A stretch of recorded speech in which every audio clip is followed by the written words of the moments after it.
Have you ever wondered, how does war feel to those who are not soldiers, but mere inhabitants of the battleground?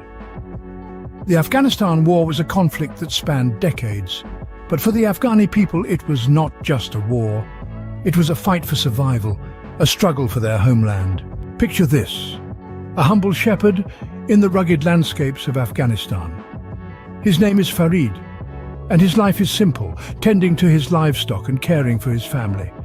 Then one day, the distant rumble of warplanes becomes a constant soundtrack to his life. Suddenly, Farid is not just a shepherd. He is an unwilling participant in a conflict that would change the course of his life forever. The war was not a distant reality for Farid and the people of Afghanistan. It was a daily occurrence, a treacherous storm that they had to navigate. Their homes became front lines, their streets turned into battlegrounds. Every day was a battle, not for any ideological cause or political gain, but for the simple right to live in peace. Farid's story is not unique. His experience mirrors the plight of countless Afghans. They did not ask for the war, but they bore its brunt. They defended their homes, their families, and their way of life. The war did not spare anyone, not even the innocent children. The echoes of gunfire and explosions became a grim soundtrack to their youth. They were forced to grow up quickly, trading playgrounds for battlefields. Schools, once places of learning and laughter, were replaced with survival lessons, teaching them the harsh realities of life far too early. The war stole their childhood, replacing schools with survival lessons, their laughter with silence. The impact of this conflict on the children of Afghanistan is a haunting testament to the true cost of war. The war did not distinguish between men, women, or children.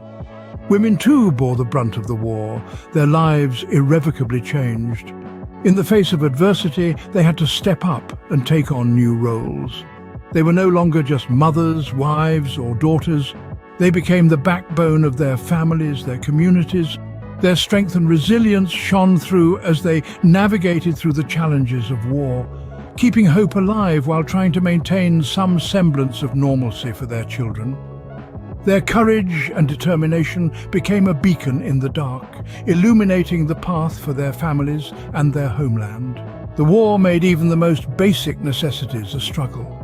Food and water, once taken for granted, became scarce commodities. The markets were empty, the wells drying up. The medical facilities, already stretched thin, were overwhelmed with the wounded and the sick. Every day was a battle, not against soldiers, but against hunger, thirst, disease. Every day was a struggle for survival as food, water, and medical facilities became scarce. In the face of war, the mundane became monumental, the ordinary became extraordinary.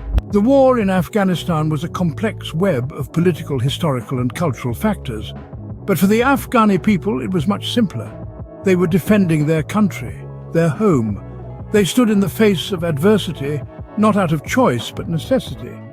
The war was not just a military conflict, it was a test of their resilience, their spirit, and their love for their homeland.